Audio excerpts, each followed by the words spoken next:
Also, I'm sure folks just heard that I'm recording this meeting as well.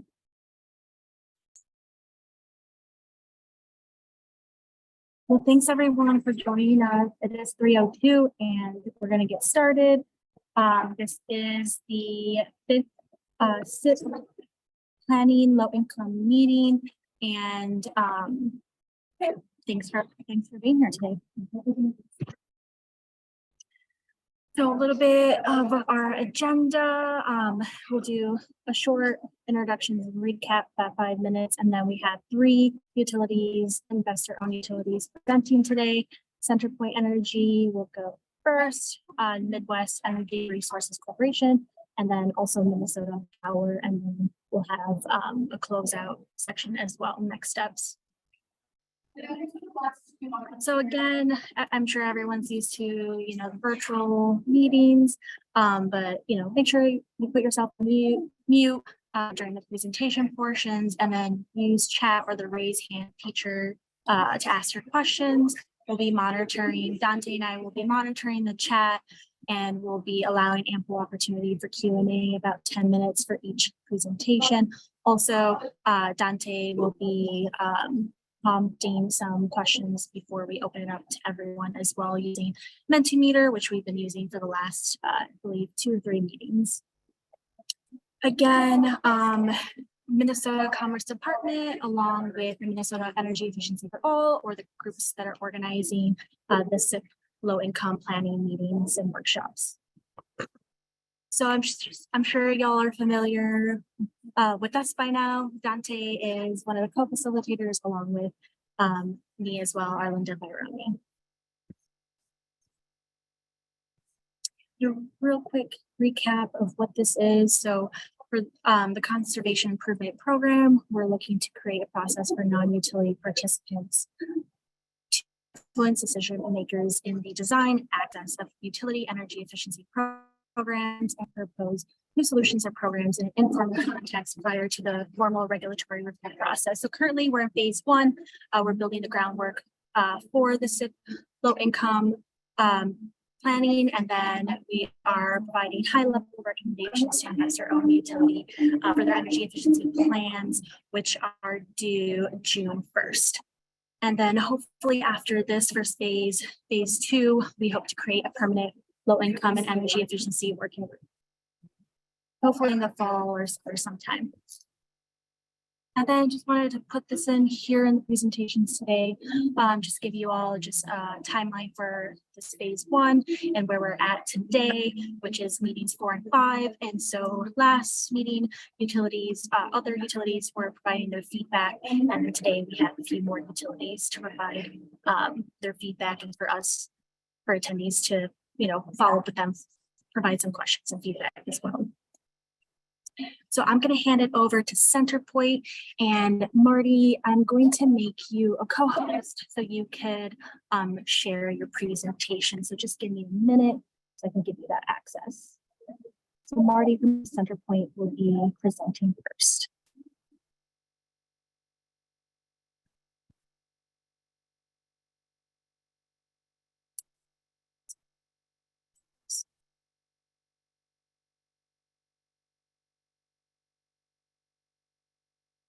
Just 1 minute.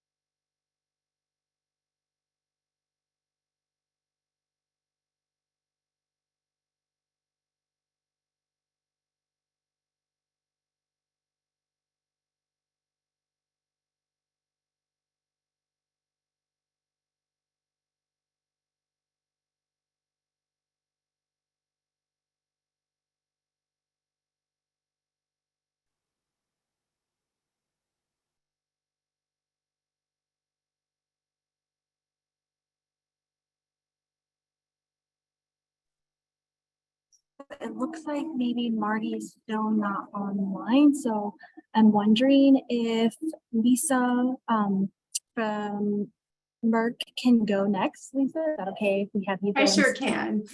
Okay, perfect. Great. I'll check in with Marty to see if he was able to access this meeting, but yeah, I'll give you access so you can go.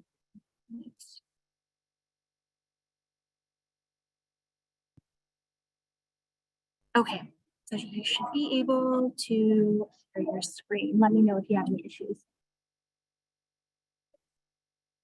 I'm sharing it right now. Let me know when you can see that.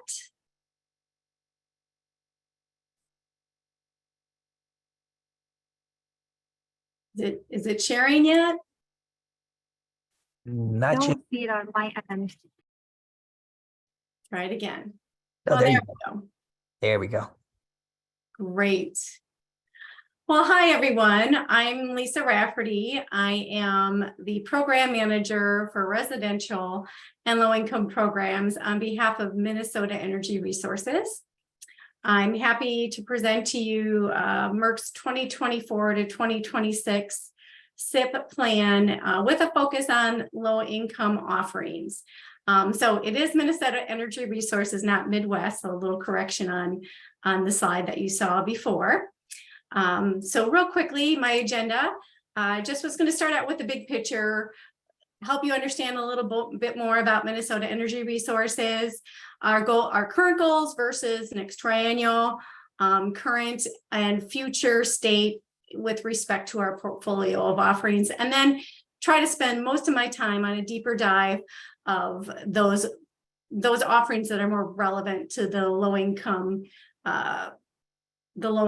area, and then talk about equitable implementation briefly. So, who is Minnesota Energy Resources? They are a gas-only utility. They serve just over 240,000 customers in 179 communities. So I have the map here, which is really intriguing when you compare us to our peers. And that is, those blue areas on the map are not the 10,000 lakes in Minnesota. That is the service area that MERC provides gas services to and provides rebate programs and conservation improvement programs to. It's very challenging because, as you notice, it's non-contiguous.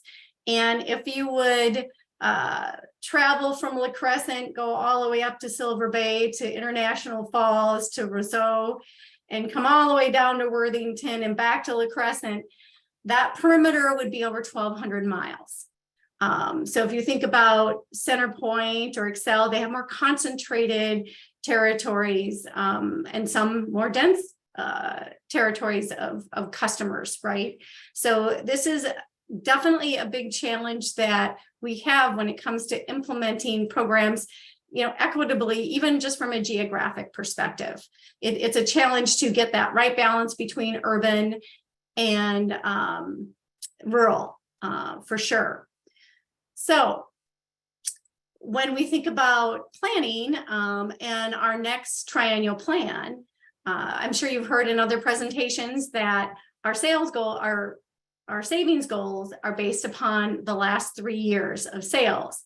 And right now, in terms of what that 1% goal is going to look like, is the answer is about the same, maybe slightly less. So when we look at MERC's service territory in terms of sales, not really growing in terms of net sales. However, when you look at these other graphs that I shared here, just kind of gives a little more color to the picture. When you look at our 2023 plan, currently, we're spending just over 12 million, about 12.5 million is our plan. Our new plan is looking closer to that 15 million mark. And a lot of that just has to do with the increased costs of our programs. So you see the spending also by sector. So that really, paints a story as well. You can see that we are increasing our spending with respect to the low-income dedicated programs. And then from a savings perspective on the bottom right, you can also see the attributable savings by sector. So again, we see in blue here, residential savings, and you can see that projection is decreasing. Most of that is changes with respect to what people will say is the TRM. It doesn't mean we're doing less for those customers. It just means what we currently are doing, or the mix of things that we are doing, maybe has a little bit less impact than it did in the past. So that is the big picture from a goal perspective. When you think about sector or the portfolio and sector level, here is the changes. So on the left-hand side, this is currently how our programs are organized. We have the low-income sector programs, which is comprised of 3 programs right now, which is our low-income weatherization, our 4U2, and our low-income blitz program. Again, I will dive into these after the slide. I'll dive into the particulars of these programs. From a residential sector program, we currently have residential support, which are an audit program. We have residential rebates, which is a clustering of rebate programs, which includes a clustering of market rate programs and affordable housing rebates, as well as free water kits. We also have home energy reports, home energy excellence. And again, you'll see the hybrid indication means that there's an element of low-income services and spending there. The last sector is CI sector, which is CI support, which again is our audit and assessment type services, more educational in nature. We also have C&I rebates, and then energy design, assistance and modeling, which is hybrid, as well as multifamily. So on the right is sort of how we're going to reorganize this in 2024 to 2026. We are splitting off the multifamily program, and we're sort of unbundling it so that it's no longer a hybrid program. Instead, it's going to be a dedicated low-income multifamily program, but yet we're still going to retain the market rate offering down here. And although that doesn't seem significant, it sort of is, because it allows us to not be constrained in terms of cost effectiveness. So it allows us to do a little bit more by making it a non-hybrid and a dedicated offering. Within the low-income sector, we're still going to have residential support, which again has that hybrid element. Res rebates, we're going to have a clustering of those market rate rebate offerings. Affordable housing will be retained, and water kit program will be retained. Home energy reports will be status quo. We made a lot of changes in the last 3 years offering these hybrid programs. So the message here is we're going to continue to do those things. We are going to recluster in both the res sector and the C&I sector new construction activities. So the home energy excellence is going to be under the new construction umbrella, and will also include some other offerings which are not necessarily low income, but that's just sort of a reorganization of what we're doing. Similarly, on the C&I side, we're going to have an umbrella program of CI new construction, which will include EDM, but it's also going to have some other new construction focused programs. So this is the overview of our portfolio. From a spending perspective, I just thought I'd provide a little bit of context from a low-income spend perspective. MERC's minimum low-income spending requirement by statute is going to be in the neighborhood of that 1.5, 1.6 million mark, which is where it is at today. Just looking at the budget, when we consider all avenues of low-income spending, the low-income sector, which is dedicated, will have low-income spending of about $2 million. And I round this off because it varies by year. So I didn't put precise numbers in because one year might be a little different than the next. So the low-income dedicated programs is be right around $2 million. Renter spending is about $300,000 for the sector of dedicated programs. The other sectors, I have the net impacts of hybrid programs here. So estimated low income spending is $250,000 coming out of our hybrid programs, predominantly coming out of home energy reports, and a little bit out of home energy excellence, and then these other two programs. Renter spending is also estimated at $250,000 for res programs. And then CI sector, we have just a little bit of low income spending, and that's really coming under the EDIM program. And that is when we assist customers with energy design assistance and modeling for new construction affordable housing projects. So renter spending is $100,000, and that's really coming out of the market rate multifamily program. So in totality, we're estimating somewhere around that $2.3 million range will be our estimated low income spend, and renter spending at $650,000.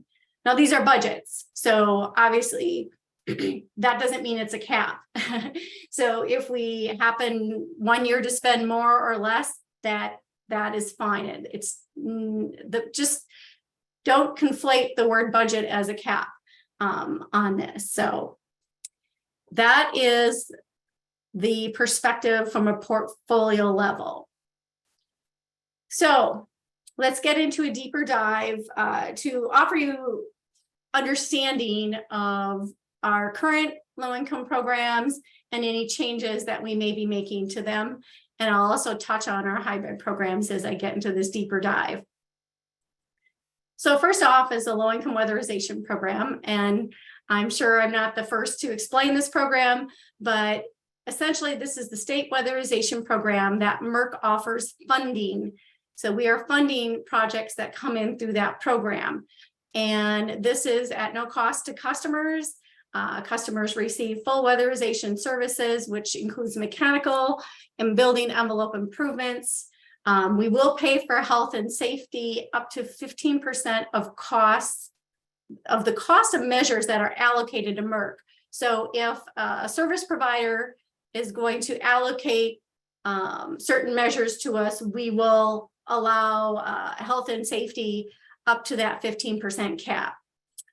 Savings are based on the NEAT audit results, which is basically the interactivity of improvements. So it's slightly different than each utility sort of approaches savings differently. That's how we happen to approach it without getting too technical. Program eligibility, that's determined by the state weatherization program, and that's screened through the energy assistance application process. This program serves single family, manufactured homes, and multifamily. Renters or homeowners are both eligible. In 2022, we did make a modification to this program.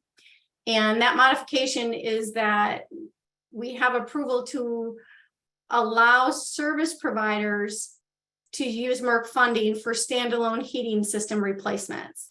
And so this is kind of important because there's this program, weatherization, has been around for a long time, and insulation that was done 20 or 30 years ago may last longer than the life of the mechanicals, or we might just have newer housing stock that doesn't really need the weatherization services to the same extent. So either they had gotten weatherization in the past, or it's just newer housing stock that doesn't need the intensive rehab that some other homes need. They would still be eligible for a heating system replacement. So that's an improvement that we made last year. We plan to continue that into the next triennial. Otherwise, there really is no substantive change going into the next triennial plan. So getting back to that map from the very beginning. So I have the map here of weatherization service providers. So these are the various regions where CAP agencies generally or other service providers are delivering the low-income weatherization program.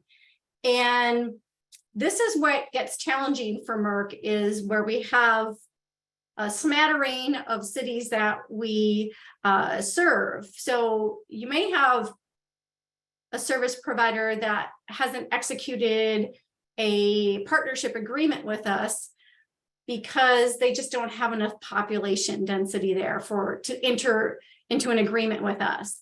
So we do have gaps in this program for sure. We generally have 10 to 12 agreements in place at any given time. So I guess this scenario has been around a long time for Merck. And I guess it was like 8-10 years ago, we introduced the 4U2 program. And so the 4U2 program is very similar to the weatherization program, but we're implementing it. And so it very much attempts to replicate all the services that are available in the state weatherization program. So we do full mechanical replacement and building envelope. We, again, do some health and safety up to 15% of project costs. If the state weatherization program is going to defer something, we're going to follow those same guidelines. What is different is if health and safety exceeds $500, we may assess a $150 copay onto the customer's utility bill.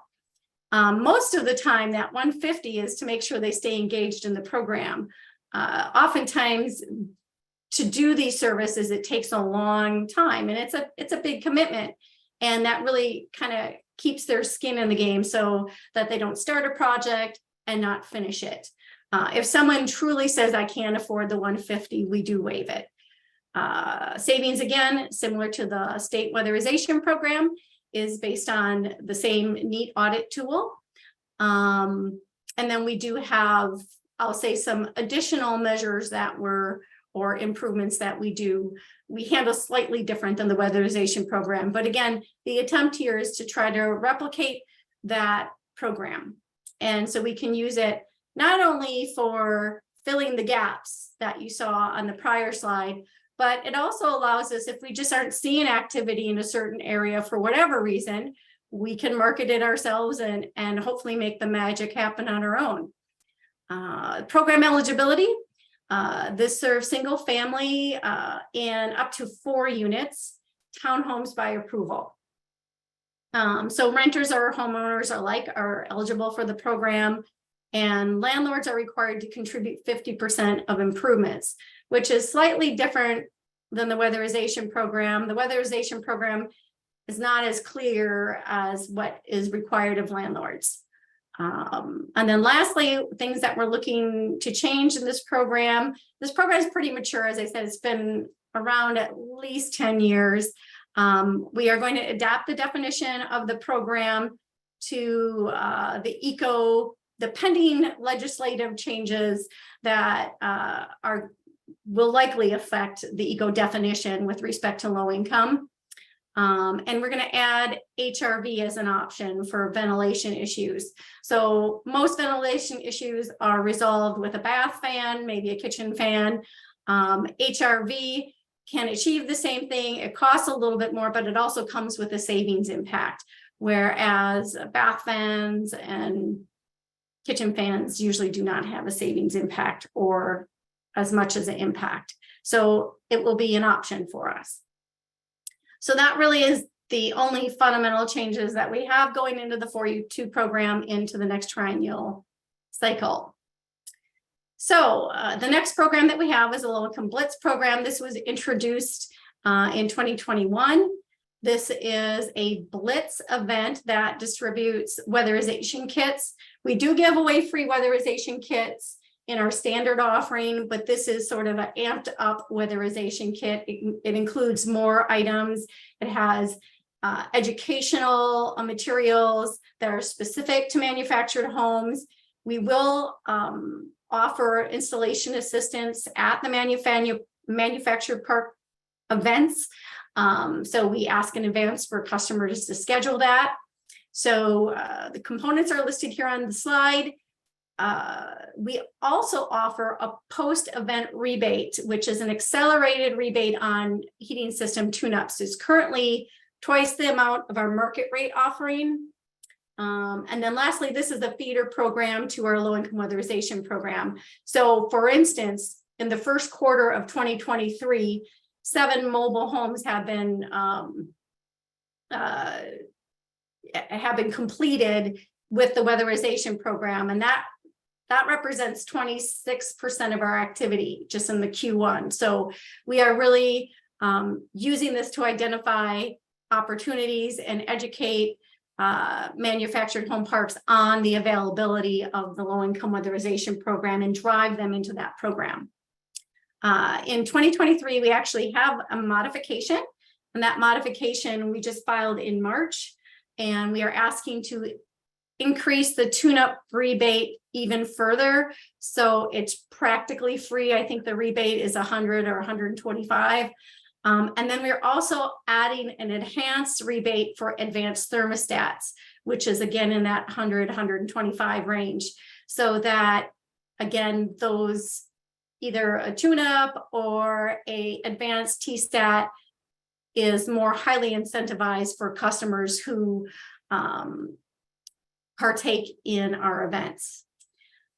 In terms of what we are considering doing in 2024 to 2026, we definitely are adding measures to the kit. We're adding caulking, shower timers, and we're increasing the number of window film. We've had some feedback of customers saying, hey, I wish we had more of that in the kit. So we are modifying the kit, but we are also considering expanding or establishing a secondary market. I mean, our focus is manufactured homes, but we also see value in maybe finding neighborhoods like an opportunity zone. So again, that's something we're grappling with right now and trying to determine if we want to make that change. On one hand, it's nice to keep the focus on manufactured homes, but we also see some pockets of opportunity as well. So that's the low-income blitz program. And to round out our low-income dedicated programs is the low-income multifamily direct install program. So again, this is really just shifting this program into the low-income sector. So we don't need to be as concerned about cost effectiveness. We've had our multifamily program, oh gosh, at least 10 years. I think it's 10 years. So it's been around a long time. 5 or more units, regardless of metering. We provide an assessment for the building with free direct install measures at the unit level. And we follow multifamily guidance with respect to eligibility. Right now we have a pending modification.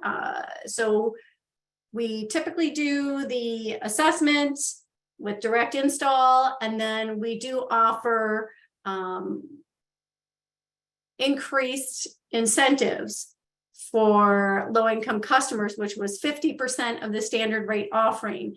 We are moving to 100%, so basically doubling what our market rate offering, and we're also waiving the requirement for an audit in order to be eligible for those rebates. So that's sort of a stepping stone to the triennial plan, which is we plan to change the accelerated rebate to 200% of market rate rebates.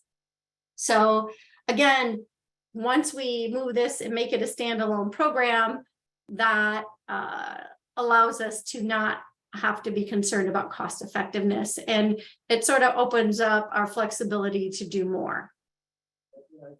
So that is our dedicated low-income programs. I'm just doing a time check here at 30 minutes. So I'm quickly going to just go over this one slide on hybrid offerings. So for standard residential audits, we'll waive the cost of the audit to low-income participants. For affordable housing rebates, we accelerate, this should say rebates. We have accelerated rebates for new construction and retrofit projects. And that could be like Habitat, HRAs, public housing authorities. Usually it's scattered small multifamily or single family. Occasionally we'll get multifamily in here. Home energy reports. Again, we have low-income specific messaging and education. with energy efficiency tips, low cost, no cost changes that they can make. And then home energy excellence. Similarly, if any organization that is low income, we'll say any, if they can determine, they can show us or demonstrate that the housing is intended for low income purposes, such as habitat, HRA, public housing, and they go through the home energy excellence program, they will also get accelerated rebates. And then lastly, EDM, which is energy design for multifamily that will be metered centrally. So that's the deep dive on programs. I know I went through a lot of information there. I do have some other things I wanted to quickly share that we were considering, and that is for the affordable housing program. If a customer could demonstrate that they're engaged in other programs that sort of predetermine that they would be eligible or meet the definition of low income. Like for instance, if someone was getting housing assistance, could we use documentation to say yes, then they would also be eligible for accelerated rebates under the affordable housing program. So that's definitely an idea that Focus on Energy in Wisconsin does a similar activity. And this was something that we are, as I said, considering. I think right now the challenge is not knowing what the definition of low income is going to be going into the triennial. Makes it difficult to know if we can really execute this before June 1st. And then the other one I mentioned is free water kits. We could send larger kits to customers receiving energy assistance using the same kit that we have constructed for manufactured homes, or like I said, changing that low-income community blitz to either opportunity zones or immigrant communities. So we do have pockets of workers that are not speaking English that they're not going to necessarily ask for a water kit because they just can't engage that way. So those are some of the changes that are still under consideration, even though it's almost May 1st, right? And then equitable implementation, some of our outreach strategies, we're using all channels. We do very targeted e-blasts based upon income status, because we do have certain flags within our database. We can tell who's not participating, who's getting energy assistance. We also have a low-income flag through our home energy reports program that allows us to try to move customers into the more impacting type programs. We can also send emails based upon usage, so we can really carve our database, and we do. Also geographically, we do so many campaigns that we're doing geographic targeting, because we're very aware of the urban versus metro balance that we need to have. And again, we're using census data. We actually use neighborhood canvassing for some of our programs, where we know if we're out in the field, we will do door hangers on customers that we know are receiving energy assistance to promote our 4U2 program. And similarly, we use geographic data for direct mail as well. So that is all I have prepared for today. So this is, I think, slightly over time, but some time for discussion or questions. Thanks, Lisa. I appreciate that. And I do want to apologize for miscorrectly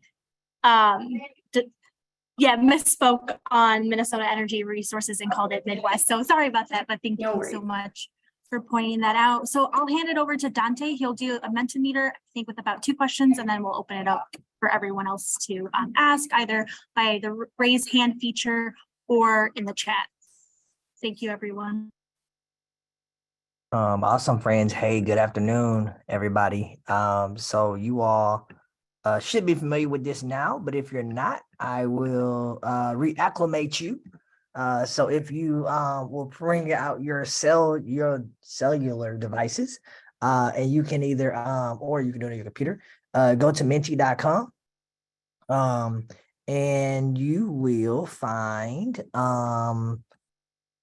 if you type in the code 633 3050 3050, you will get access to this page. You can also click on the link that I just shared in the chat, and you can bring it up that way as well. So and I see people already on it here. Or you can take a picture of or hover over the QR code with your phone. And you can get access that way as well. So all the ways that you can access Mentimeter, there are plenty of them. So yeah, so the first question is around just generally, what did you like about Merck's presentation? We will wait for a few people here. If you have any questions about how to enter the Mentimeter, we can assist you with that as well. If you have any questions, you can put those in the chat. All righty, I'm going to go ahead and see some of these responses here. And there you go, Merck. We see a few is insightful, very thorough, comprehensive, loved learning about the efforts in mobile homes, informative, good ideas, curious about their canvassing, like seeing their geographical service area, weatherization programs, well organized, playing with programs that make a difference. That's important. Opportunity zones and great updates. Nice work. So kudos to y'all, Merck and Lisa. All righty. Our next question, friends, is what probably my favorite part is what questions do you have? So we're gonna do what we did last time and allow Lisa to answer some of these questions. We have about 5 to 6 minutes here to allow y'all to answer some questions. So if you have a question, please put it in the Mentimeter. It's important because we're going to send these questions to the utilities if they don't get answers today. Now we can get some answers for you, even if we don't have time today. All righty. Lisa, can you see this? I can. Franklin Energy implements the 4U2 program and currently no heat pumps. Okay. Yes, we partner with electric utilities. Oh my gosh, probably about 6-7 years ago, we really paved the way. We have 5 to 7 standing relationships with our audit and our multifamily programs. For 4U2, we are doing a pilot right now, partnering with Rochester Public Utility, which is our biggest market. So yeah, we do a lot of partnering. How does the renter budgets compare to the renter populations in your service area? I think I'd have to analyze that question a little more thoroughly. How is Merck approaching fuel switch? Well, we currently are not including fuel switch. I think the challenge we have, one of the many challenges with that is if we don't meet 1% of goal, it's a lot of, well, it could be potentially spending that we are not necessarily made whole on in the same way. Have you considered impact? Oh, oops, I'm sorry. Give me 1 second. How did this happen? I don't know how that happened. Okay, give me a second. Let's do this. Is this the one you was on? Can the rebates for 2 affordable housing programs be combined? Not within our programs, meaning you can't participate in 2 programs, the rebates, and that's generally true with all of our programs. You get your compensation, and usually where there's gray areas is small multifamily. But it's one program or the other, or you can't get weatherization and a rebate for the same program. For instance, if we're already paying for the measure in its entirety, then we wouldn't also pay you a rebate on that. I hope that's answering that question. But we certainly do try to coordinate and inform our customers about IRA, right? So in all of our e-blasts that relate to rebates, we are providing links to customers on tax credits and kind of explaining tax credit availability. So trying to weave that into our communications. So that would be another form of financing, kind of indirect financing for customers. And as that evolves, we'll continue to weave that into our programs. Do you have data on walkaway rates for weatherization programs? We could probably get it. Periodically, we get that information that we get from our service providers. And for you too, it's pretty low. I think it's usually a handful out of all the customers that we serve each year. Right. New existing construction and other ways for new construction to exceed code. So Home Energy Excellence is a program that's designed for customers to exceed code. So I can't quite see the full question there. I think I've answered it. Oh, sorry about that. Oh, yeah, I see. No, yeah.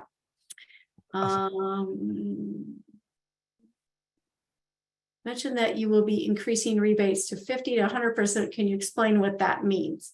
So, right now, the market rate, let's just say a market rate offering is $100, just for argument's sake. Right now, we would pay $150. And so our modification would say 200.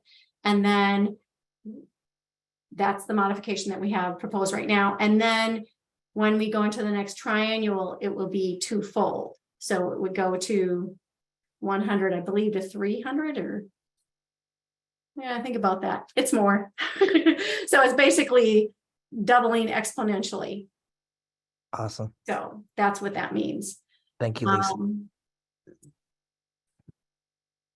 Thank you. Thank you all so much. Thank you so much. This was a really good presentation, and we are really thankful for y'all taking time today to provide this information. I look forward to answering the remainder of the questions offline. For sure. Yeah, I will make sure that we send them to you for sure. Thanks. Yeah. Arlinda, back to you. Thanks. So next up is Centerpoint, and Marty will be presenting. I've already provided you with the co-host capabilities, so you should be able to share your screen, Marty, but let us know if you have any issues. Okay, great. Thank you, Arlinda. And my apologies for my tardiness. There was a little bit of a mix-up. So thank you, Lisa, for being able to go ahead of me, and great job on the terrific presentation. All right, I will go ahead and share my screen. All right, are you seeing my slide deck now? Yes. Okay, great. All right, well, first off, my name is Marty Kapsch. I'm a regulatory analyst at Centerpoint Energy. I work on our CIP team and primarily support our residential and low-income programs and just help ensure that they comply with our regulatory and statutory requirements. And today I'm going to deliver a presentation on low-income program changes that we are considering for our upcoming 2024-2026 CIP triennial plan. Let's see. Here we go. Next slide. First, I just wanted to briefly introduce or reintroduce folks to Centerpoint Energy. We are an investor-owned utility. I believe we currently have operations in about half a dozen states. And in Minnesota, we are the largest natural gas utility. We have approximately 900,000 customers statewide. That includes both residential customers as well as commercial and industrial customers. And we manage a pretty broad portfolio of CIP programs that serve all of these customer segments. And that also includes a portfolio of dedicated low-income programs that exclusively serves our income eligible customers. So our CIP programs, our CIP portfolio, again, just helps our customers to reduce their energy consumption, save money on their gas bills. The utility, we manage our CIP programs, but however, they're typically implemented by third-party vendors who we contract with. And in terms of eligibility requirements for our low-income programs, in general, and there are some exceptions, but to qualify for our CIP low-income programs, generally a customer must have a household income that falls at or below 60% of state median income scaled per household size. As many of you are aware, that's a requirement that comes straight out of the ECO Act, the energy efficiency legislation that was signed into law here in Minnesota a couple years ago. So in order to comply with the ECO Act, which pretty strictly defines a low-income household as being a household with an income less than or equal to 60% state median income, we have to follow those income guidelines ourselves. The department did clarify subsequently that 60% state median income can be scaled per household size. So larger households do have higher income limits than smaller households. All right, now I'm going to give an overview of our CIP low-income program portfolio. Our low-income programs serve low-income homeowners and renters, rental property owners with low-income tenants. This applies to both 1 to 4 unit buildings as well as multifamily buildings with 5 or more dwelling units. We also have a separate program, dedicated low-income program that nonprofit affordable housing agencies can participate in. And with that program, we offer incentives to these housing agencies to install highly efficient appliances, both the new home construction as well as retrofit projects. And just a handful of the measures that we offer through our low-income programs: home and building energy audit, direct install measures, including pipe wrap and programmable thermostats, heating system replacement, repair and tune-up, water heating system replacement, air sealing, attic and wall insulation, and more. All right, and continuing on with an overview of our low-income program portfolio. There are a lot of numbers here. I'll just walk us through them. First number, approximately 6.7 million. That is our total approved budget for this year for our dedicated low-income programs. Also includes the budget for our low-income multifamily building efficiency program. And our total dedicated low-income program budget makes up almost a quarter of our total approved residential programs budget for 2023. And it's about just over 16% of our entire CIP portfolio budget for this year. In terms of energy savings goals, for this year, we have a savings goal, or a first-year energy savings goal for our low-income programs of more than 33,000 decatherms. That makes up almost 5% of total annual, or the annual energy savings goal for all of our residential programs. And it's almost 2% of the savings goal for our entire CIP portfolio. All right, now I'm going to segue into the individual programs, beginning with our low-income weatherization program. This is a program that leverages federal weatherization assistance program dollars to provide no-cost energy efficiency services to our low-income customers. And when I say leverages federal dollars, all I mean by that is that the utility CIP dollars supplement federal dollars. And so the local weatherization service providers that deliver these program services are able to serve more households because of this additional CIP funding that funds their work. In terms of eligibility for this program, both low-income homeowners and renters can qualify for the program. Historically, participation in the Low-Income Home Energy Assistance Program, or LIHEAP program, has been a pre-qualifier for this program. However, there have been some instances where customers who are not enrolled in LIHEAP have nonetheless been able to qualify for standalone projects in which WAP dollars are not spent, but I believe the same services are still covered and provided. Just one other thing to mention too, it's typically 1 to 4 or 1 to 4 unit buildings that are participating in this program, although on some rare occasions we've also had renters in 5 or more unit buildings that have participated as well. All right, on the next slide here are some recent changes that we've made to this program. The first one is that we've expanded eligibility. Beginning last year, we began using geographic-based eligibility. And so low-income renters who live in the Minneapolis green zones, who self-identify as low-income, I should say, can automatically qualify for standalone projects. And in 2023, we've also allowed low-income renters in areas of concentrated poverty by census tract to also automatically qualify for this program. And in a few slides here, I will show a couple maps of these areas. Another somewhat recent program change. Last year, we added pre-weatherization measures to this program. And again, those are measures that help remove barriers to energy efficiency improvements. So those barriers are oftentimes health, safety, and/or structural issues that need to be dealt with before projects can move forward. All right, on to the next program, our low-income rental efficiency program. This is a program that offers incentives to rental property owners for comprehensive energy efficiency upgrades. In order to qualify for this program, at least, well, first of all, 1 to 4 unit buildings can participate, and at least half of the units in the building must be occupied by low-income households in order for the property to qualify for the program.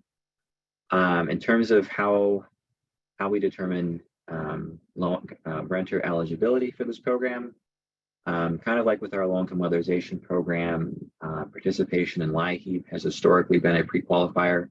Participation in the Section 8 Housing Choice Voucher Program is also a pre-qualifier.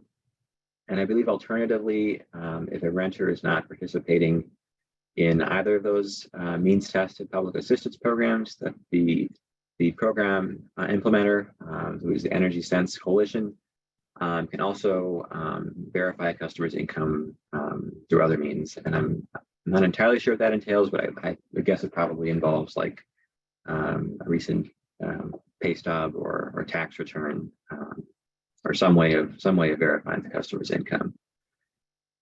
And then in general, building owners are expected to contribute 50% of total project costs. However, if they are able to demonstrate financial hardship, then CenterPoint Energy will cover the full 100% of total project costs.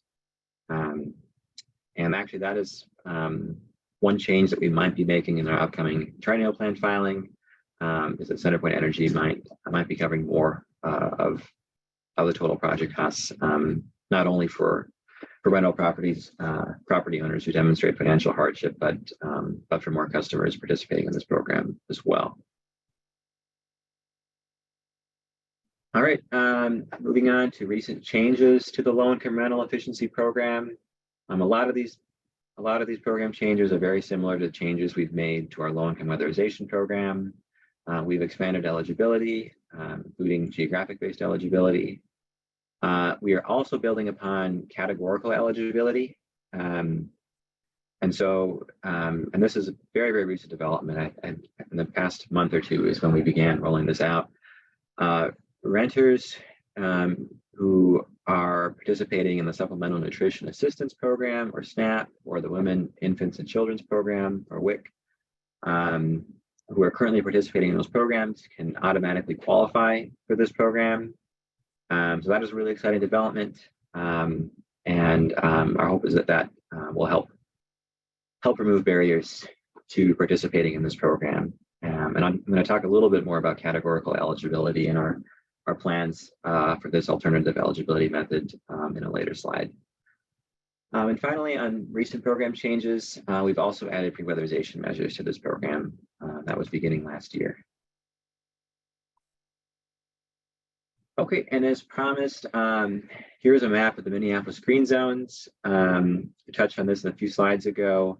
Any low-income renters in our service territory, customers of CenterPoint Energy that are living in these shaded green areas can automatically qualify for either of the two programs that I just covered. And then on the next slide are the areas of concentrated poverty by census tract. 3 of these census tracts are in Minneapolis, the 4th is in Mankato. And so customers living in any of these 4 census tracts, or to clarify, renters living in any of these census tracts who self-identify as low income can automatically qualify for either of the 2 aforementioned CenterPoint Energy programs. All right, next up, moving on to our low-income free heating system tune-up program, program that's better known as and marketed as our Stay Safe, Stay Warm program. This program provides free furnace and boiler tune-ups, as well as safety checks to qualifying low-income customers. And to participate in this program, low-income homeowners or renters can participate, so long as they're in 1 to 4 unit buildings. And like with most of our dedicated low-income programs, participation in LIHEAP has historically been a pre-qualifier for this program. And now on to our nonprofit affordable housing rebates program. I mentioned this program just a little while ago, but again, it's a program that nonprofit affordable housing agencies participate in. There are a couple ways that they can participate. One is the prescriptive pathway, in which the rebates that they receive are tied to what measures are installed. Alternatively, they can also do the performance pathway, in which the incentives that they receive are tied to energy savings achieved above code. So the higher the savings above code, the larger the incentives that the housing agency can receive. Next up is our low-income multifamily building efficiency program. This is somewhat of a new program, and it offers incentives to rental property owners for comprehensive energy efficiency upgrades. The incentives are quite a bit higher in this program than they are in our market rate multifamily building efficiency program. The 2 programs, I think, are virtually identical, except for the larger low-income bonus rebates that income eligible customers can qualify for. And I believe there were also a couple additional measures that we added to the low-income program, which I will talk more about very shortly. But kind of high level, the services provided through this program include a building energy audit, direct install measures, and then for customers or participants who choose to move forward after that, they can also receive rebates for prescriptive and custom measures. And then to qualify for this program, in general, rental property owners with 5 or more unit buildings, at least 66% of the units must be occupied by low-income households, although we are expanding eligibility for this program, which I will talk about on the next slide. So recent changes to this program, we are now offering bigger rebates to participants, and bigger rebates as compared to previous years, when instead of having a market rate and a dedicated low-income program, we had just one hybrid program in which both market rate and income eligible customers participated in. So income eligible customers can now receive larger rebates than they had previously. As I mentioned, we've also expanded eligibility for this program. We're using geographic-based eligibility, and so building owners with low-income tenants in areas with high poverty rates can potentially automatically qualify for this program, although there's certain criteria that have to be satisfied. And so with those projects that we believe satisfy the criteria or suspect might satisfy the criteria, we are forwarding those on to our regulators, Minnesota Department of Commerce.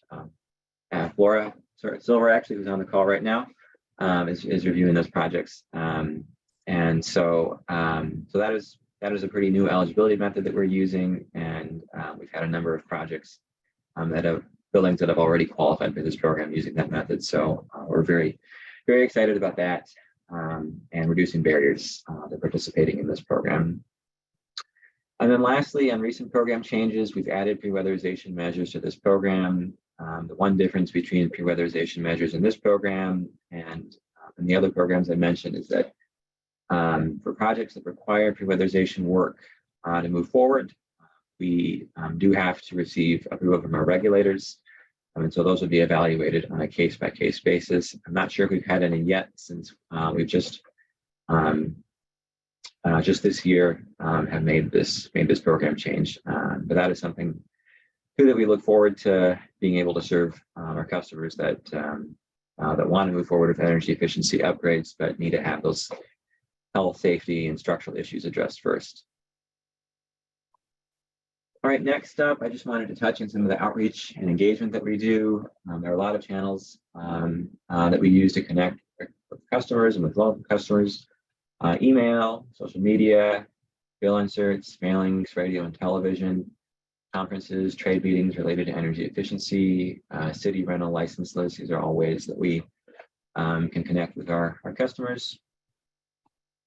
And on the next slide, I've just included a few more examples.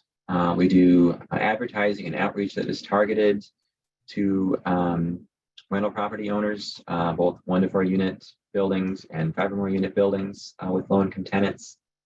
We're also building partnerships with local governments and nonprofit organizations that have connections to low-income populations or affordable housing. The idea being that if we can build those relationships, leverage those relationships, we can raise customer awareness of all of our low-income program offerings. And we also do targeted marketing to customers who are enrolled in LIHEAP. We know who those customers are because the LIHEAP grants are paid directly to the utility. So it's a little bit easier, to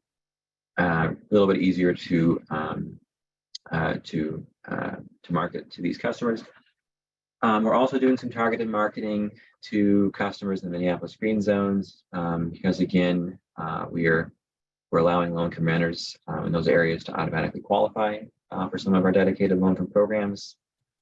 And lastly, we've been doing some targeted marketing to customers who claim cold weather rural protections because in order for them to do so, they have to claim low-income status. So that's a good proxy right there for low-income status.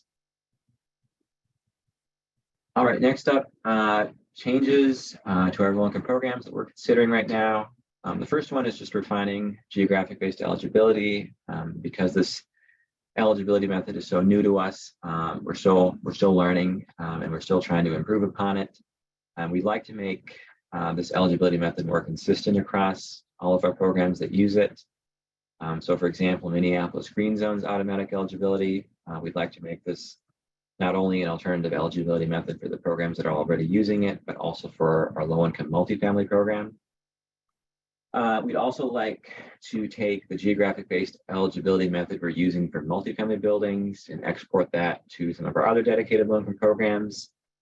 And with a multifamily building program, some of the tools we've been using to determine whether or not buildings are in areas with high poverty rates include the Social Vulnerability Index, census tracts that have been designated as opportunity zones, and qualified census tracts. So we basically just want to take all the tools we've been working with and kind of bring them to bear on as many programs as we can so that, again, there are as few obstacles or no obstacles to participating in our loan programs. We want it to be as easy and straightforward as possible. Next up, as promised, I was going to talk a little bit more about categorical eligibility. So we're currently piloting this eligibility method in our low-income rental efficiency program. Like I said, low-income renters who are participating in SNAP or WIC can automatically qualify for that program. We would like to make this an alternative eligibility method for more of our dedicated low-income programs. We would also like to allow for customers who are participating in other means-tested public assistance programs to automatically qualify for our low-income programs. And there are a long list of programs that could be good candidates for that. Some examples might be supplemental security income, the Head Start program, child care assistance programs, Medicare Part D, low-income subsidy, the list just goes on and on.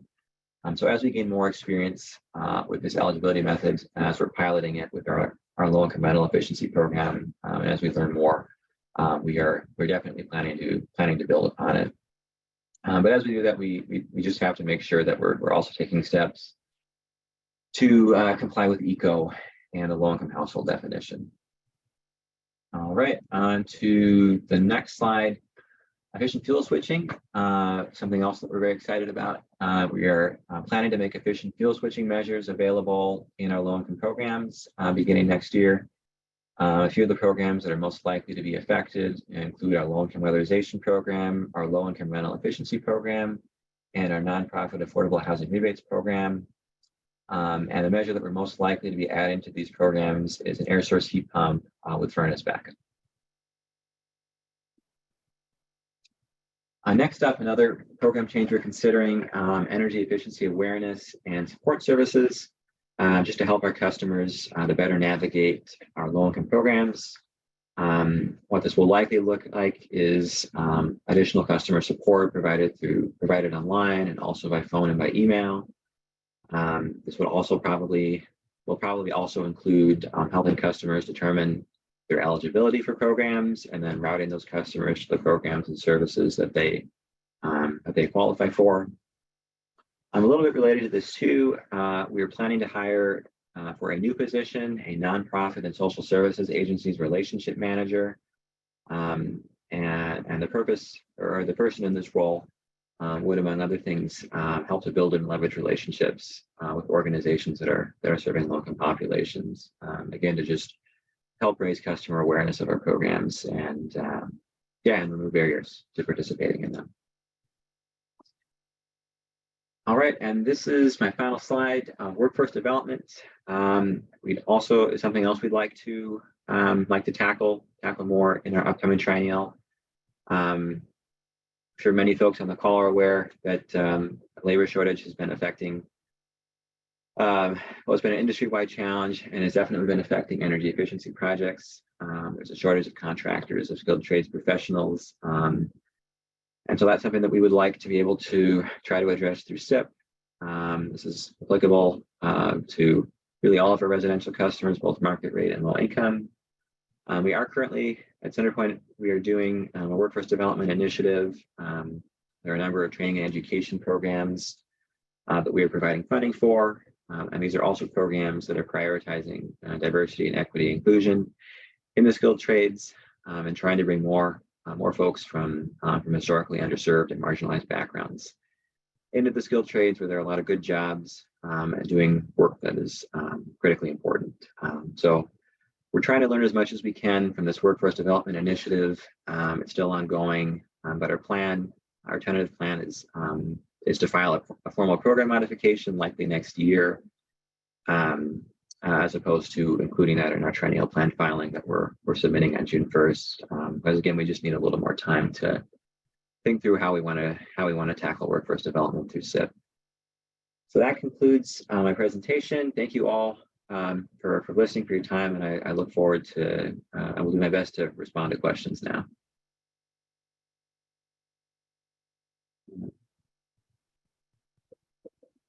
Thanks so much, Marty. That was super informative. So I appreciate your efforts, and I'm going to hand it over to Dante to facilitate some of the questions first on Mentimeter.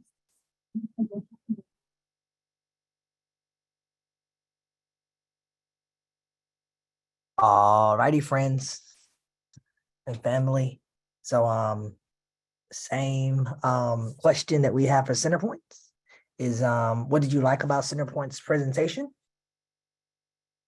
Give you a few moments to answer this, and then we're going to get into some questions.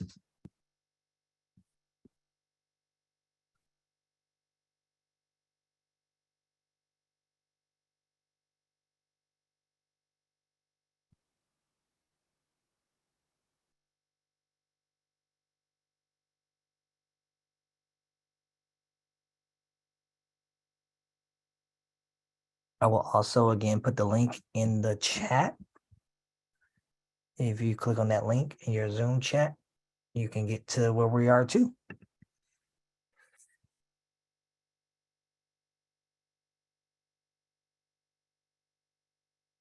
All righty, let's see what they said, Marty.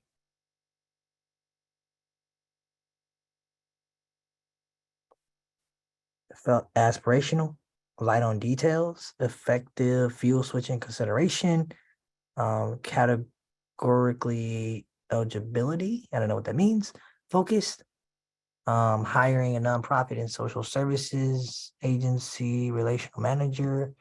Someone said they liked the automatic qualification options. Streamline eligibility with existing data to reduce barriers to enrollment. Appreciate the information about what has changed recently and what may change next. Awesome, friends. Oh, we got a few more came in. A lot of information useful, but perhaps organizing it visually would have helped with it sticking out more. And then inclusion in green zone and certain census tracts as a path to qualify for low income programs. Major. This is important. Do people really need to fill out more forms if we already know they're here? Just a side note. All righty. Let's move on to questions, friends. What questions do y'all have for Centerpoint? If you want to put your question in here, and we will spend a few moments. We have about 8 minutes left for Marty to answer some questions. So we will.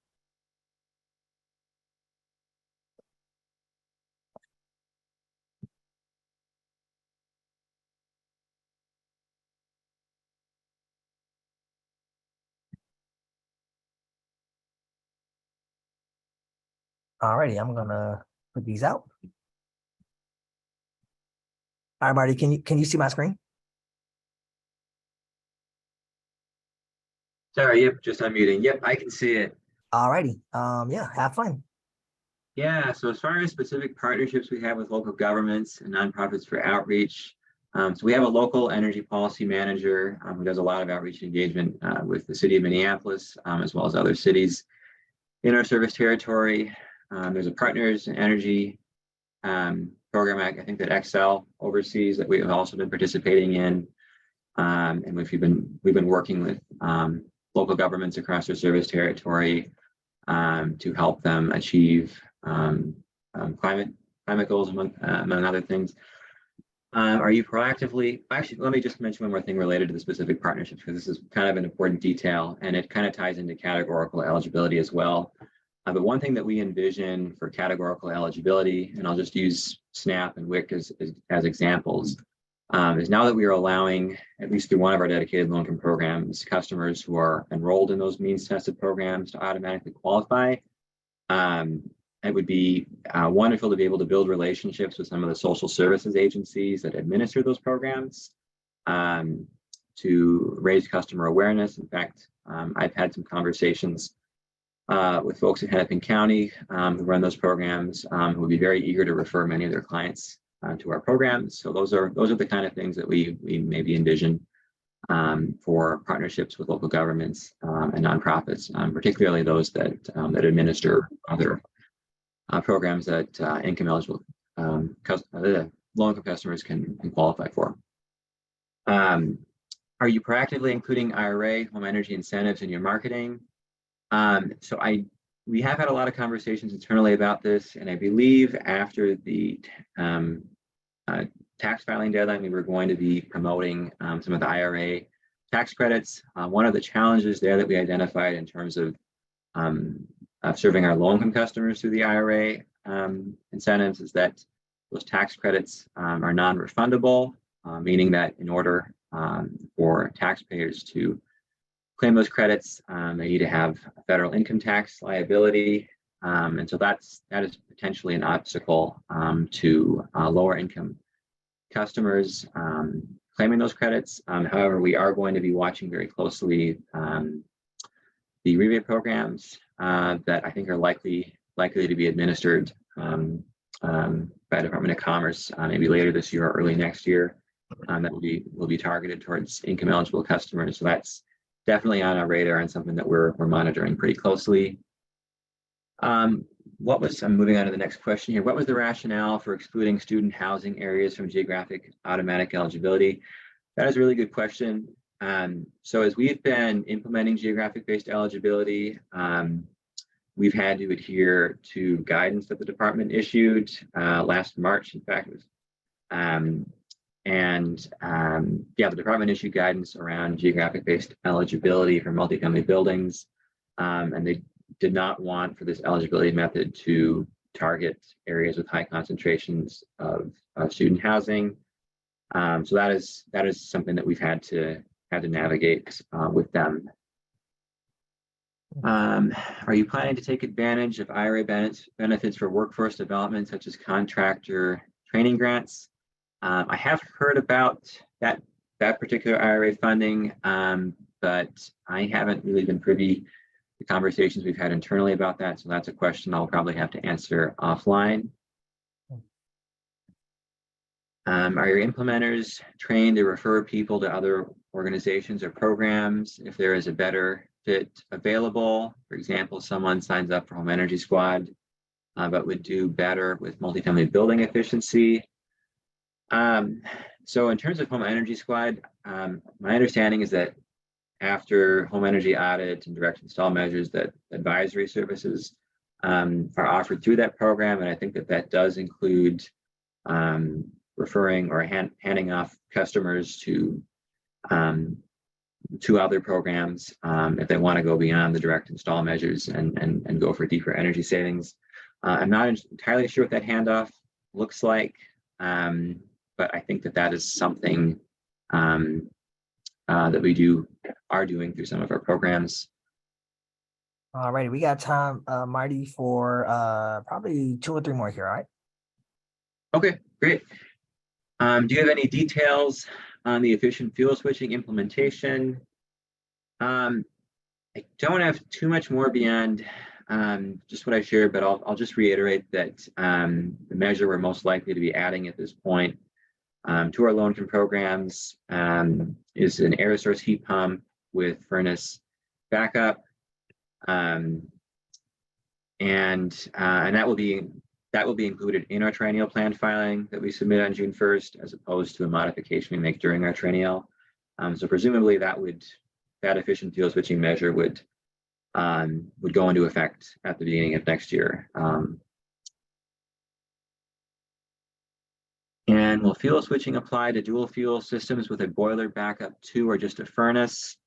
That's a really good question. As far as I'm aware, just a furnace. Okay, it looks like Ethan also just helped respond to the last question. Yes, efficient fuel switching measures will take effect next year, 2024. As far as a boiler backup, I don't know, since you're on the call, can I phone a friend? Do you happen to know if boilers could be included as the backup on that? Ethan's my manager, FYI. Yeah, hi everybody. If you can hear me, I'm Ethan Warner, Regulatory Manager for CenterPoint Energy. Yeah, so furnaces are definitely the one that's highest consideration. Boilers might be more difficult based on what we've heard from our trades, and then also the technical requirements to get boilers to work with the air source heat pump in terms of dual operations. It's not as simple with the furnace where you can set a switchover temp. You kind of like have to operate them in tandem, and you have the air source heat pump often operating down to lower efficiencies, and so that creates technical issues for the trade allies that they are a little reluctant to take on. So that is an area that we're still looking at with regards to efficient fuel switching. Thanks, Ethan, for jumping in on that one. And it looks like we're at time, so I want to be mindful of everyone's time. So I will answer the remaining questions offline. Thank you. Awesome. Hey, thank you, Marty, so much, and for all your work in putting this together. Arlinda? Yeah, thank you so much, Marty and Ethan, for answering those questions. Next up, I'm going to hand it over to Katie from Minnesota Power.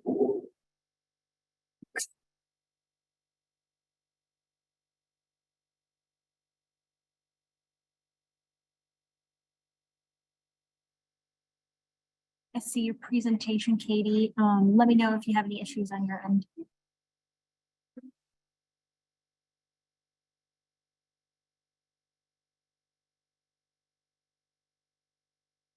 Perfect.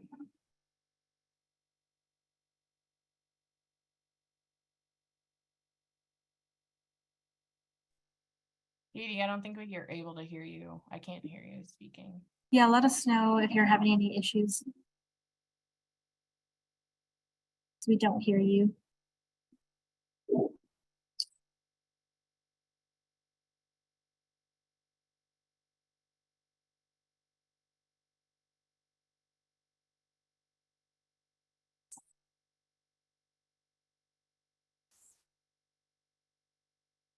Yeah, can you hear us at all? Yep, sorry, is this? Oh, Does okay, that there's a work? little, it does, but there's a little bit of echo on your end as well. Okay, is this better? I think so. Let's see. I'll pay attention. I'll help you out. All right, sorry, we've got a few people together in a conference room joining here, so coordinating all the multiple phones. So thank you for having us today. I'm Katie Fry. I'm the manager of customer programs and services at Minnesota Power. Let me just advance slides here. Okay, so Minnesota Power is an electric utility in northern Minnesota. We are headquartered in Duluth, but we serve a large service area all throughout northern and eastern Minnesota. We are relatively unique in our makeup as a utility, so I wanted to share just a little bit about us and spend some time on background on some big focus areas we've had in serving customers in the last couple of years. So we have a relatively significant portion of our service territory is rural. We overlap with many other utilities, both electric and gas, and we are spread over 26,000 square miles. So we like to comment that our service territory is really Swiss cheesy. We have pockets where one side of the street is Minnesota Power and the other side of the street may be a cooperative or municipal utility. And so we have a lot of experience working with other utilities and have found that it's really important for us to maintain really flexible programs in order to partner in ways that best serve our customers. As we've got experience partnering with different gas utilities, with different electric utilities, with service providers, stakeholders. So that's something that's part of our program and is something that we've found to be really important. Another thing that I would mention is that a significant portion of our total sales as a utility goes to large industrial customers that are not participants in our conservation program. That said, we have spent a pretty large amount of time and dedicated a lot of resources to trying to understand the needs and the makeup of our residential and commercial customers that do participate in our conservation programs.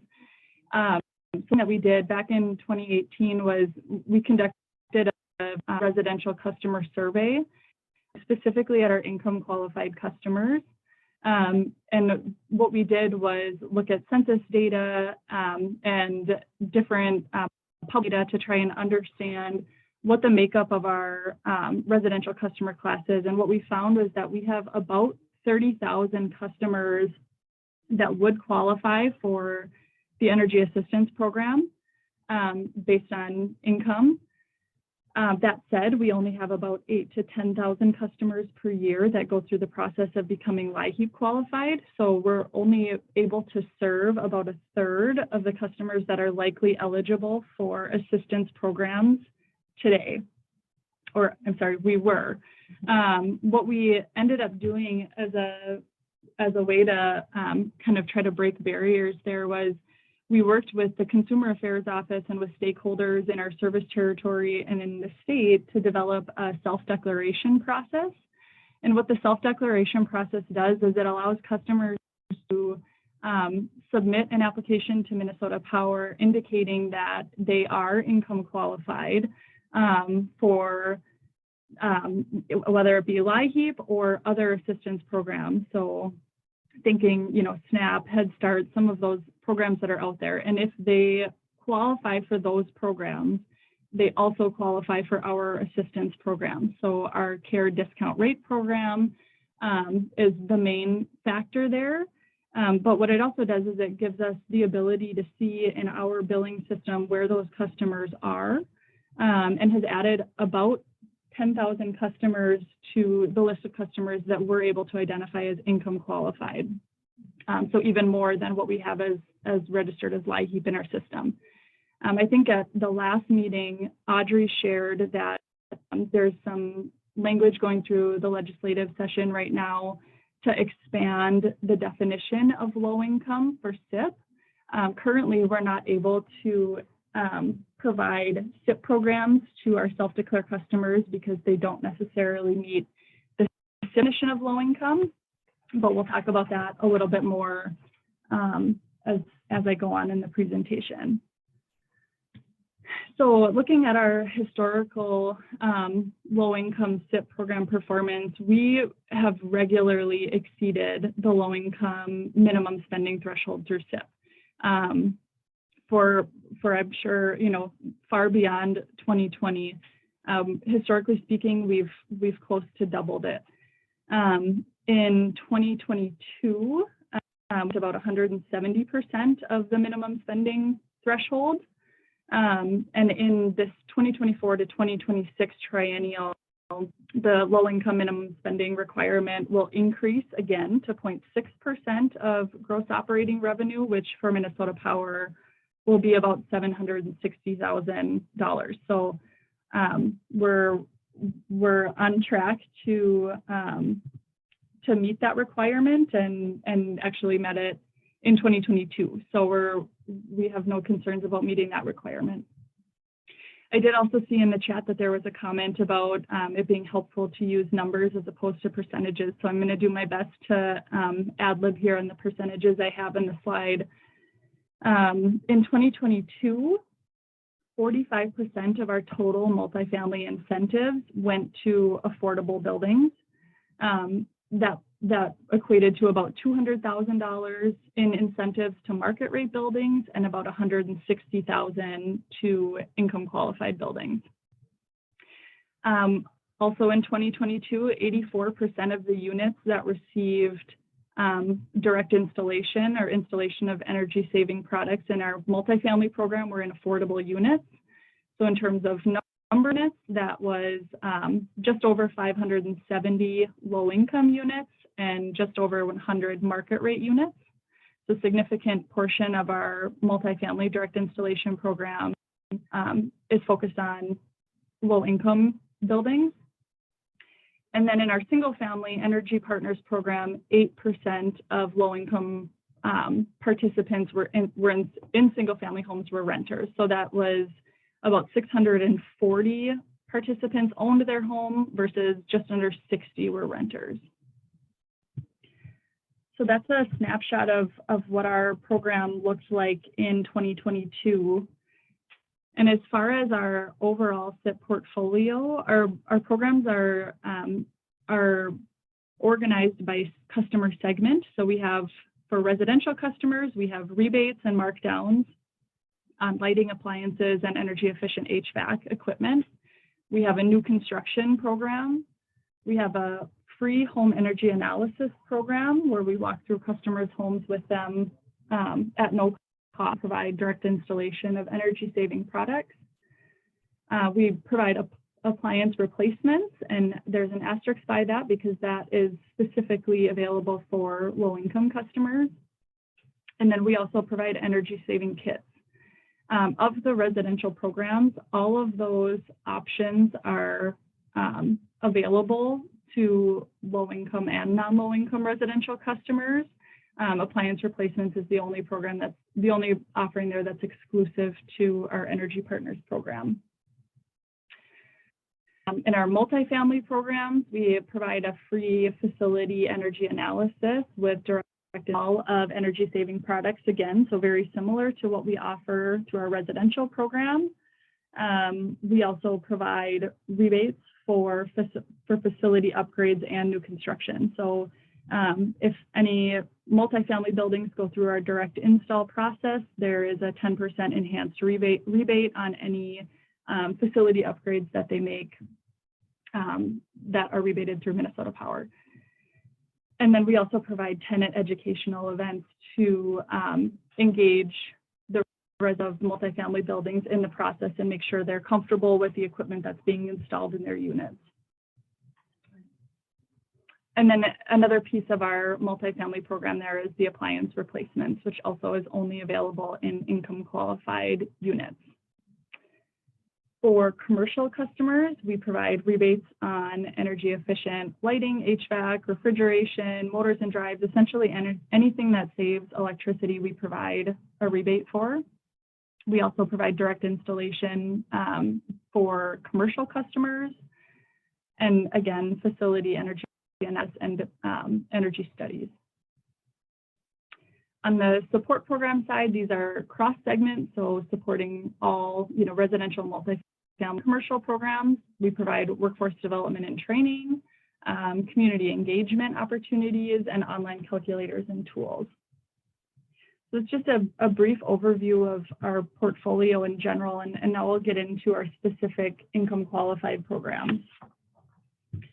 So our Energy Partners program is our low-income program available to customers in single-family homes. Through this program, we work with the community action agencies in our service territory to provide free home energy analysis.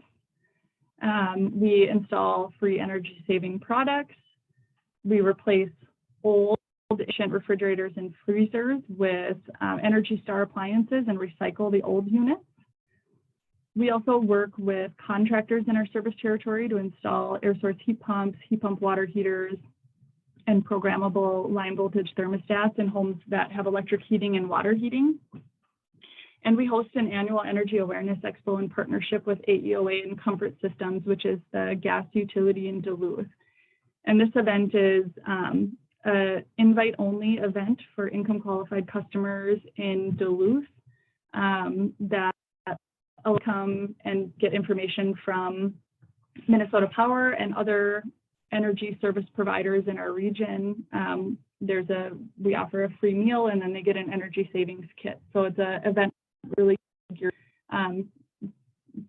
in getting customers information about our programs and giving them an opportunity to connect with someone at Minnesota Power or the gas utility in their service territory, as well as the community action agency. As far as what we're considering for the 2024 to 2026 triennial, we are looking at adding pre-weatherization measures to this program. That's not something that we have offered in the past. We also are looking at dedicating a larger focus on higher impact measures, so specifically more focus on weatherization, air source heat pumps, and heat pump water heaters, as opposed to how our program has been delivered in the past, which has been a pretty significant focus on LED lighting. And then the last thing that I would add is that we are looking to explore expanding eligibility to include customers who self-declare as low income in our Energy Partners program. And like I said, that would be pending some legislative changes that would have to be approved this year. So we're anxiously awaiting what happens there and hoping that we can increase access to this program to another roughly 10,000 customers that would qualify.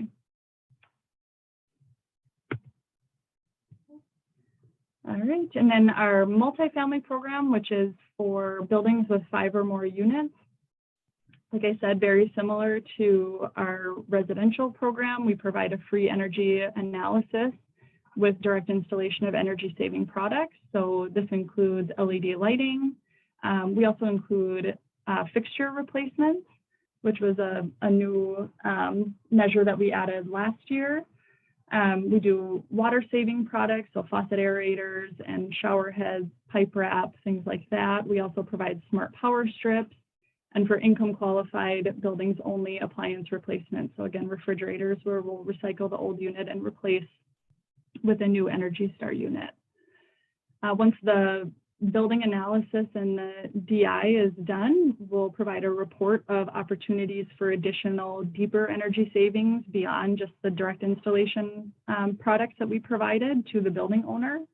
And the building owner is eligible for an enhanced 10% rebate for any improvements that they make based on what was suggested in the report.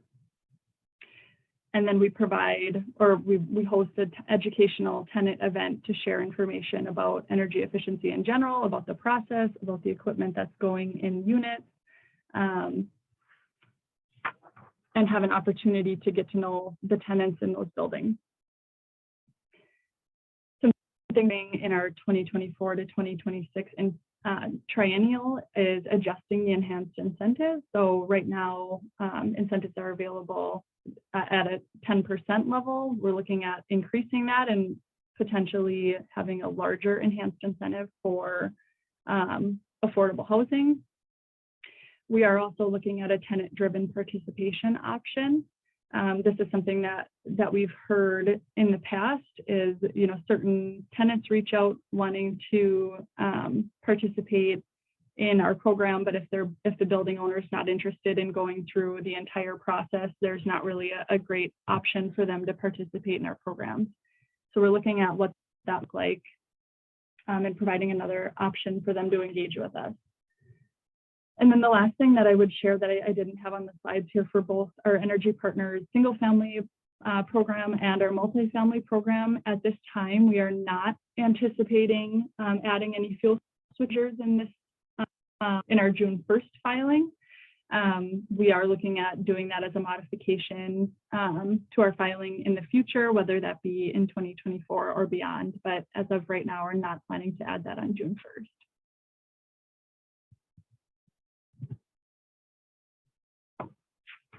And then the last thing that I wanted to talk about is how we promote our program and equitable implementation. So the first thing that I have is that we have a dedicated resource to deliver our affordability program. This is something that we implemented back when we did our customer study in 2018 and found that we had such a significant number of customers that likely met income eligibility but didn't go through the process to qualify as LIHEAP.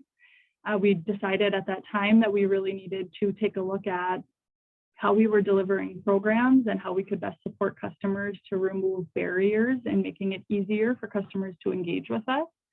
And one of the solutions that we came up with was having a dedicated resource that could help deliver affordability programs.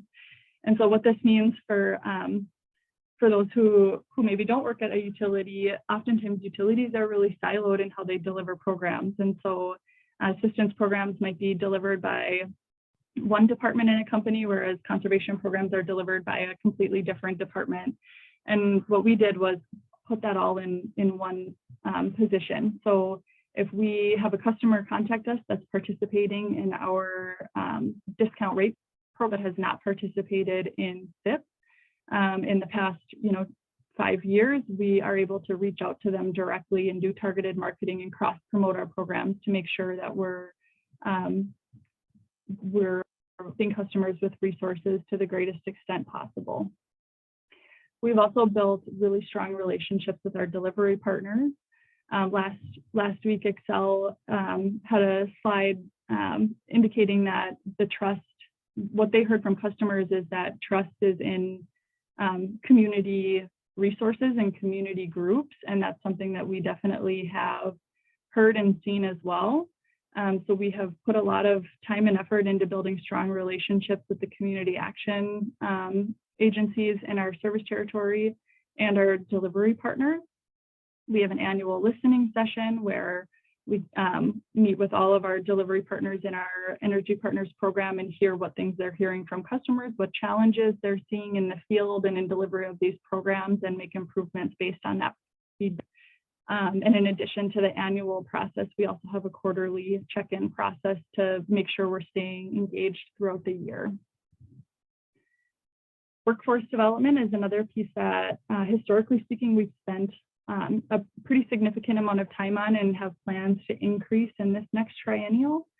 So from a workforce development perspective, we host an annual energy design conference. I think we just hosted our 33rd annual back in February. And the Energy Design Conference is essentially a conference for residential builders, contractors, auditors to get their continuing education requirements. and learn about energy efficient building practices and sustainable design. Our auditors and delivery partners in our programs come to that conference for free, and we try to encourage them to have a presence at that conference. We also host pre-conferences and trainings throughout the year with specific focuses, typically on air source heat pumps and heat pump water heaters that our auditors and delivery partners also attend for free.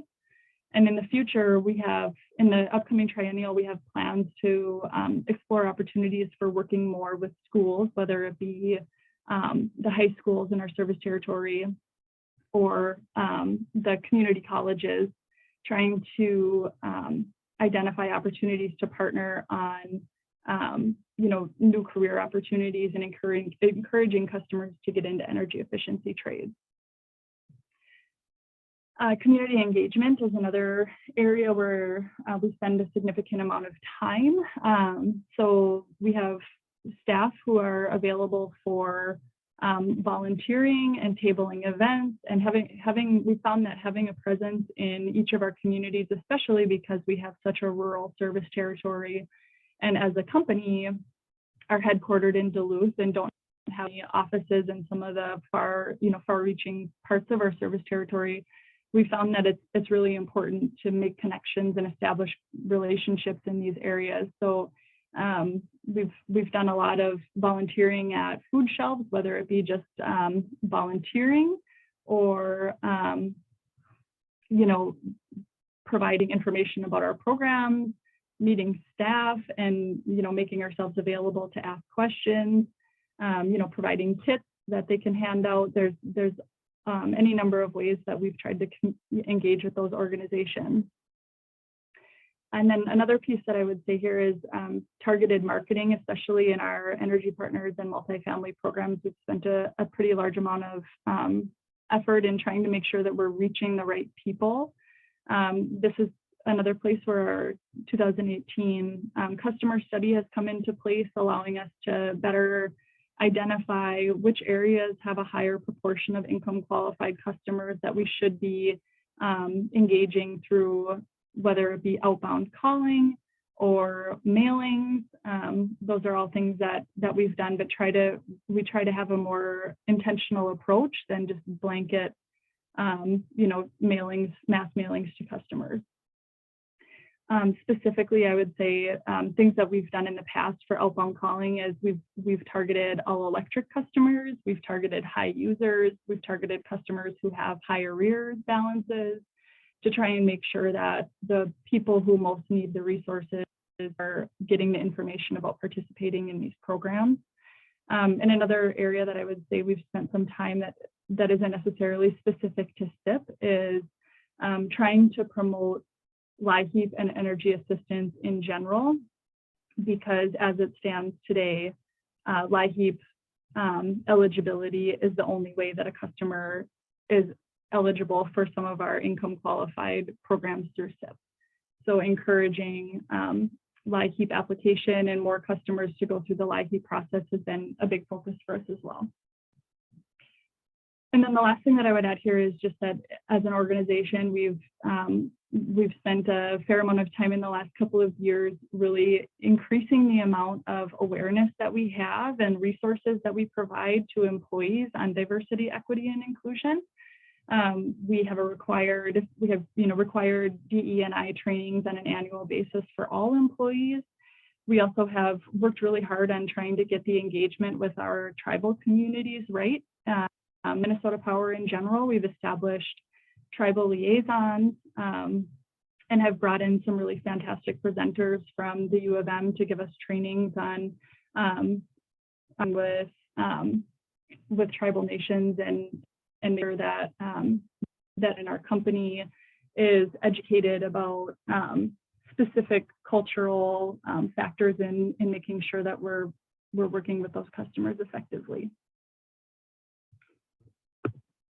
And I think that's all I have. So with that, maybe I can stop sharing. I can figure out how and hand it back.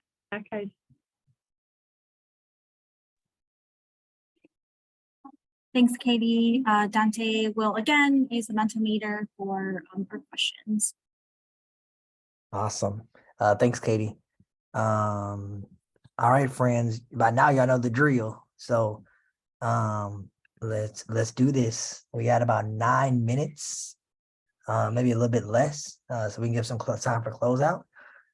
So what did you like about MP's presentation? We're gonna start here.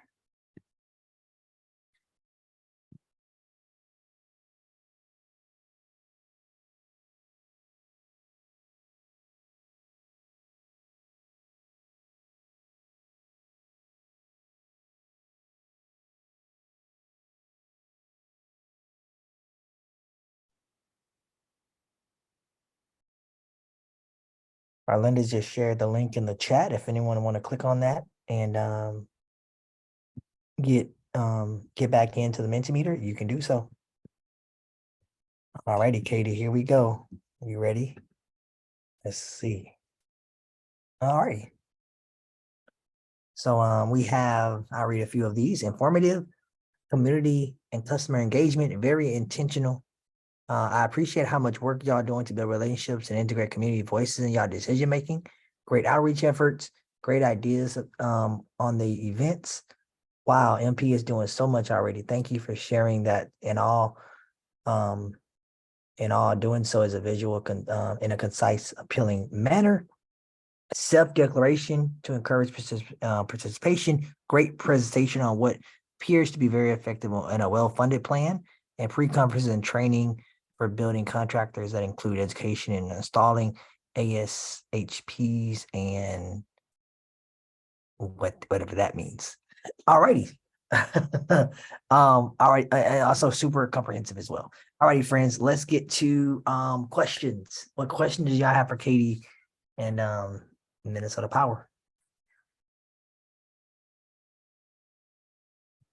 I'm glad I'm making y'all laugh over there, MP. I see y'all. All righty. So far we got one question, so we will go ahead and start here. So Katie, can you see this? Yes, I can, and I can jump into that one. So this is a great question. So what do we mean by tenant-driven participation? Something that we have thrown around for a really long time internally is how do we accommodate these customers and engage these customers?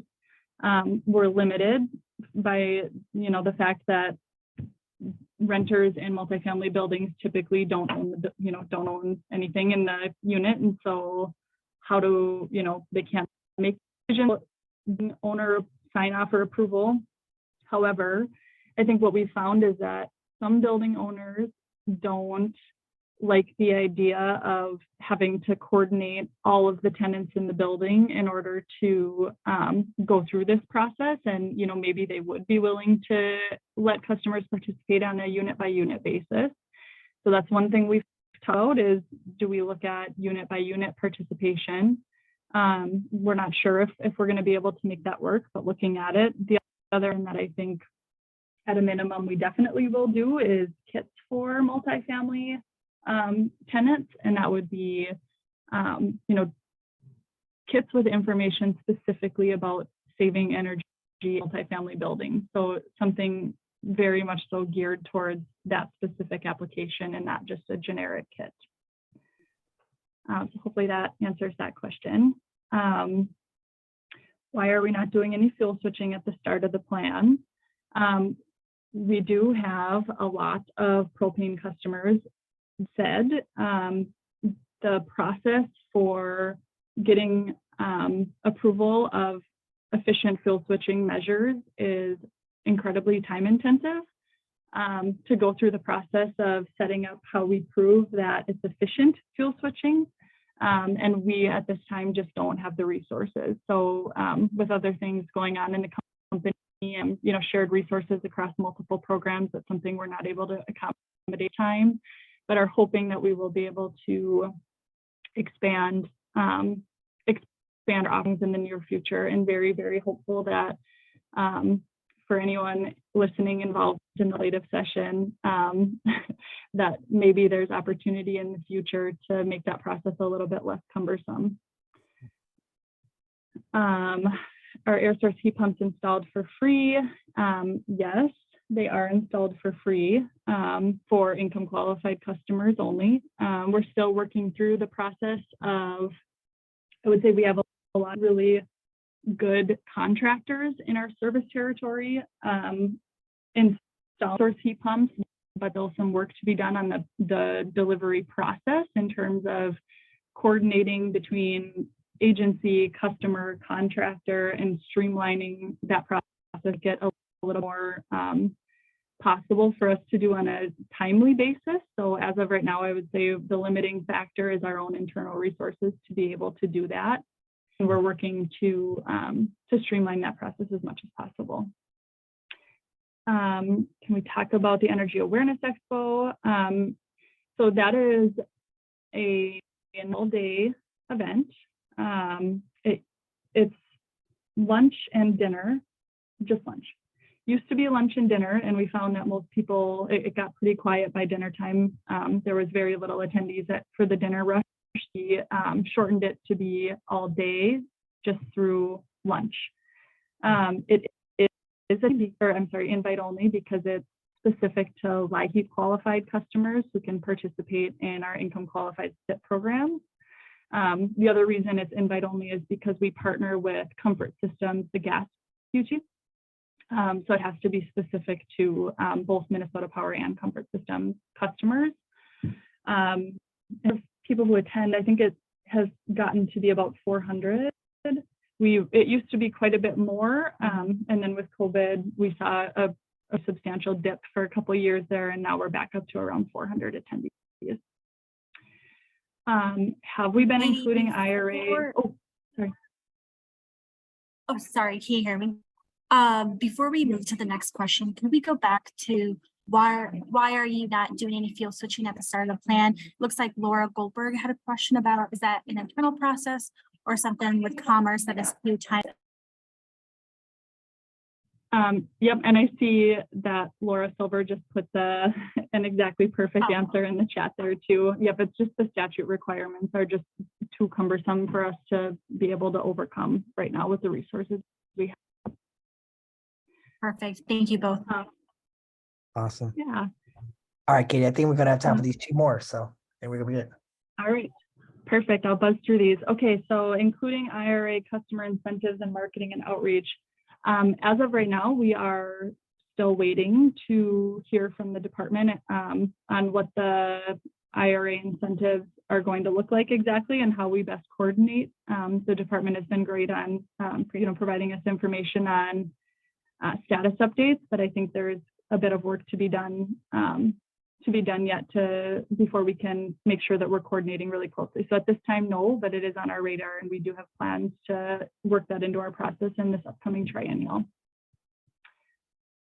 All right, and then the last one is there air sealing and insulation work happening currently, especially in low-income CIP programs, and is that being considered for the enhanced incentive increase?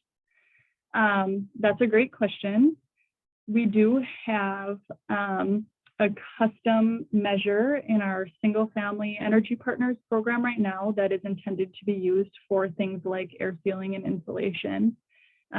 We are working with our agencies to figure out how we can better leverage that measure and use it more often. So that'll be something that we do in the upcoming triennial. As far as enhanced incentives and how we handle air sealing and insulation in multifamily, I think that's something we're still trying to get our arms around in terms of, who that work, what does that work look like, and how can we best support there. So whoever asked that question, if you have any good ideas or thoughts around that, please feel free to reach out to me and we'd be happy to talk about that. I think that's an area we're in digging into a little bit more. Awesome. Thank you, Katie. Thank you so much for joining us today. Really appreciate you. I just gotta say, I love the D&I work y'all are doing as a D&I consultant. That had me really excited that y'all are focusing on that culture relevant piece as well. So awesome. Thank you. Arlinda, are you gonna end this out here? Yeah, sure. Just give me a second to pull up the slide.